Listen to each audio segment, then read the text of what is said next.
Shalom. First and foremost, I'd like to give all praises and glory and honor to Yahweh Ba'Shem Yahweh Shai Ba'Shem Rakakadash. Double honors to the elders and apostles of Great Millstone, preaching His word truthfully and sincerely. Shalom to the Akim scattered through the four corners of the globe, preaching the word truthfully and sincerely. And shalom to the Akim that be like unto the speckled bird, preaching the word truthfully and sincerely. Say shalom to you, Akim out there. And this is a sit-down lesson, a quick one for in the news of Wednesday, November the 9th, 2022 at 3:05 p.m. Central Standard Time on this Wednesday afternoon. In the this is a news article for CNBC.com.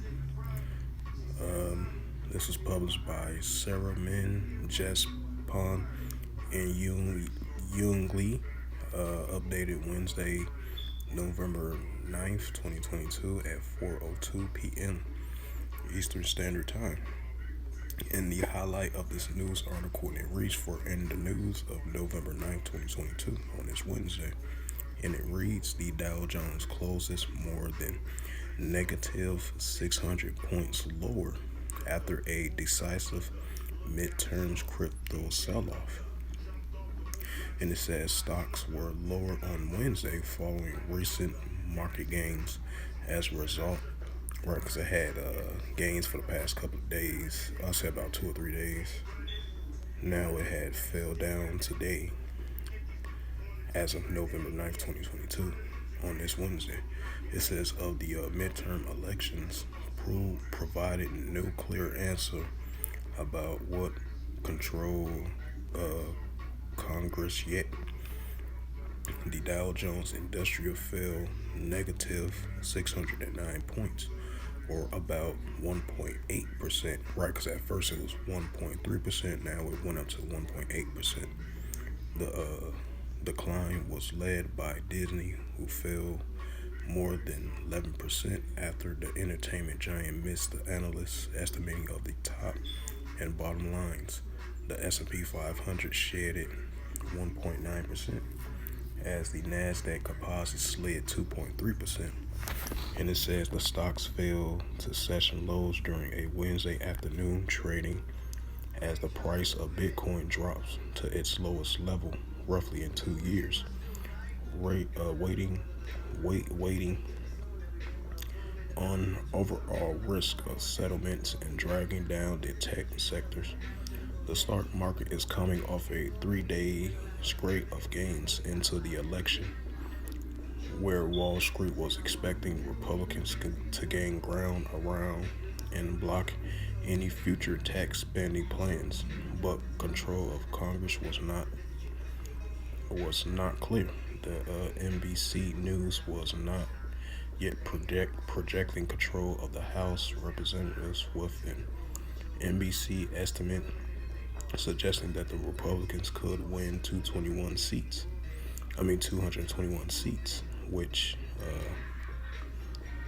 would be a narrow majority in one of the key races that will determine Senate control. Democratic John Fetterman defeat Republican Mailman, which is Dr. Oz, for the pivot Senate seat in Pennsylvania, according to the NBC News projected a protracted Senate race in Georgia between Democratic Senate Raphael Warnock and representation of former NFL player Hershey Walker will head to a December 6th runoff, according to a Secretary of State Brad Refsinger. A critical Senate race in Nevada is unresolved. The election results are still uncertain, but the red level that models the investors and better markets anticipating did not materialize near terms that will add already elevated volatile. Dennis Pritzker wrote on a Wednesday note. Investors will also worry ahead of the October Consumer Index report due out on Thursday morning at 8:30 a.m. Eastern Time. Economists pulled by the Dow Jones anticipated headline that CPI grew about 7.9% from the prior year, down slightly from September, the gain of 8.2%.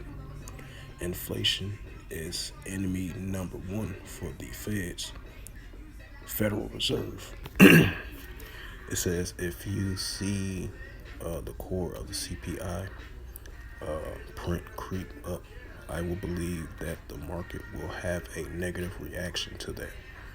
The Allison's IM's Jonah Graham says.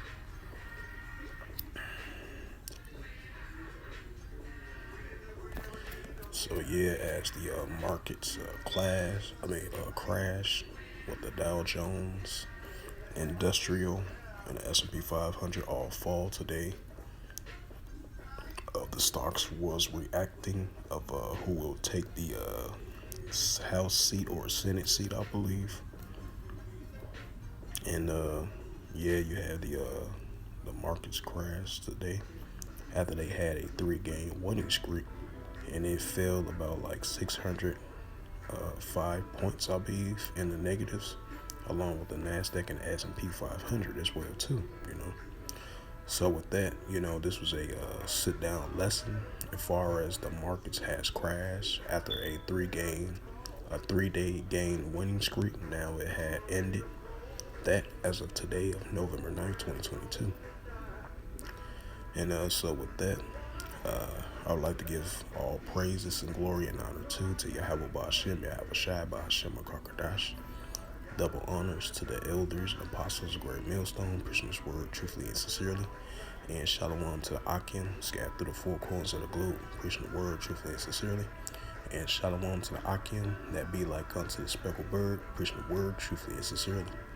And before closing out this lesson, in regarding to the stocks and markets, we're going to see if it's going to continue to start its losing streak, or it's going to gain back the winning streak.